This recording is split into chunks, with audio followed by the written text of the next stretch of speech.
ডিউটিৰ পৰা ওলাই বালিপাৰালৈকে আহি আছোঁ।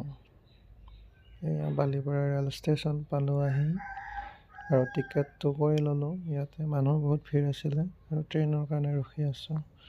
বহুত সময়ৰ পিছত ট্ৰেইনখন আহি পালে। এয়া ট্ৰেইনখনত উঠি ল'লোঁ। উঠি মোৰ যাত্ৰাটো আৰম্ভ কৰিলোঁ। এনেকৈ প্ৰায় 2 ঘণ্টাৰ মূৰত বহি এনেকৈ সুন্দৰকৈ আহি আছোঁ আৰু ইয়াত টংলা ৰেল ষ্টেচনত আহি নামিলোঁ।